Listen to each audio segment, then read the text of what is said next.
NCB times ಮೀಡಿಯಾಗೆ ಸ್ವಾಗತ. ಆದಾಯ ತೆರಿಗೆ ಪ್ರಕರಣದಲ್ಲಿ ನಟ ಯಶ್ಗೆ ರಿಲೀಫ್ ಸಿಕ್ಕಿದೆ. ಐಟಿ ನೋಟಿಸ್ ರದ್ದುಗೊಳಿಸಿ ಹೈಕೋರ್ಟ್ ಆದೇಶವನ್ನು ಹೊರಡಿಸಿರುವಂಥದ್ದು. ಹೌದು, ಆದಾಯ ತೆರಿಗೆ ಪ್ರಕರಣದಲ್ಲಿ ನಟ ಯಶ್ ಅವರಿಗೆ ಇದೀಗ ರಿಲೀಫ್ ಸಿಕ್ಕಿರುವಂಥದ್ದು. ಐಟಿ ಇಲಾಖೆ ಕೊಟ್ಟಿದ್ದಂಥ ನೋಟಿಸನ್ನು ರದ್ದುಗೊಳಿಸಿ ಹೈಕೋರ್ಟ್ ಆದೇಶವನ್ನು ಹೊರಡಿಸಿದೆ.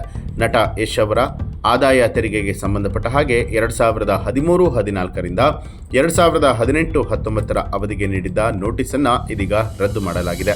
ನ್ಯಾಯಮೂರ್ತಿಗಳಾದ SR ಕೃಷ್ಣಕುಮಾರ್ ಅವರಿದ್ದಂಥ ಹೈಕೋರ್ಟ್ ನ್ಯಾಯಪೀಠದಿಂದ ಈ ಒಂದು ಆದೇಶ ಹೊರಗಡೆ ಬಂದಿರುವಂಥದ್ದು. ಇತ್ತೀಚೆಗೆ ಆದಾಯ ತೆರಿಗೆ ಇಲಾಖೆಯ ಸ್ಪೋರ್ಟ್ಸ್ ಮತ್ತು ರೀಕ್ರಿಯೇಷನ್ ಕ್ಲಬ್ ವತಿಯಿಂದ ಬೆಂಗಳೂರಿನಲ್ಲಿ ಆಯೋಜನೆ ಮಾಡಲಾಗಿದ್ದ ಕನ್ನಡ ರಾಜ್ಯೋತ್ಸವ ಕಾರ್ಯಕ್ರಮವನ್ನು ಉದ್ಘಾಟನೆ ಮಾಡಿದ್ದ ನಟ ರಾಕಿಂಗ್ ಸ್ಟಾರ್ ಯಶ್ ಅವರು ಆದಾಯ ತೆರಿಗೆ ಇಲಾಖೆಯವರು ಕರೆದಾಗ ಇಲ್ಲ ಅಂತ ಹೇಳೋದಕ್ಕೆ ಆಗೋದಿಲ್ಲ ಅನ್ನುವಂಥ ಮಾತುಗಳನ್ನು ಆಡಿದ್ರು. ಈ ಒಂದು ಮಾತು ಸಾಕಷ್ಟು ಚರ್ಚೆಗೂ ಗ್ರಾಸವಾಗಿತ್ತು, ಜೊತೆಗೆ ವೈರಲ್ ಕೂಡ ಆಗಿತ್ತು. ಈ ಬೆನ್ನಲ್ಲೇ ಇದೀಗ ಆದಾಯ ತೆರಿಗೆ ಇಲಾಖೆಗೆ ಸಂಬಂಧಪಟ್ಟ ಹಾಗೆ ಐಟಿ ನೋಟಿಸ್ ಏನಿತ್ತು ಅದನ್ನ ರದ್ದುಗೊಳಿಸಿ ಹೈಕೋರ್ಟ್ ಕೂಡ ಆದೇಶವನ್ನ ಹೊರಡಿಸಿರುವಂಥದ್ದು. 2019ರಲ್ಲಿ ಆದಾಯ ತೆರಿಗೆ ಇಲಾಖೆ ಅಧಿಕಾರಿಗಳು ಯಶ್ ಅವರ ಮನೆಯ ಮೇಲೆ ದಾಳಿಯನ್ನ ನಡೆಸಿ ಪರಿಶೀಲನೆ ನಡೆಸಿದರು. ದಾಖಲೆಗಳನ್ನು ವಶಕ್ಕೆ ಪಡೆದು ಹೈಕೋರ್ಟ್ನಲ್ಲಿ ಆದಾಯ ತೆರಿಗೆ ನೋಟಿಸ್ ಬಗ್ಗೆ ಯಶ್ ಅವರು ಅರ್ಜಿ ಕೂಡ ಸಲ್ಲಿಸಿದ್ದು, ಇದೀಗ ಆ ಒಂದು ಅರ್ಜಿಯನ್ನ ಪರಿಗಣಿಸಿ ಐಟಿ ನೋಟಿಸ್ ಅನ್ನ ರದ್ದುಗೊಳಿಸಿ ಹೈಕೋರ್ಟ್ ಆದೇಶವನ್ನ ಹೊರಡಿಸಿದೆ.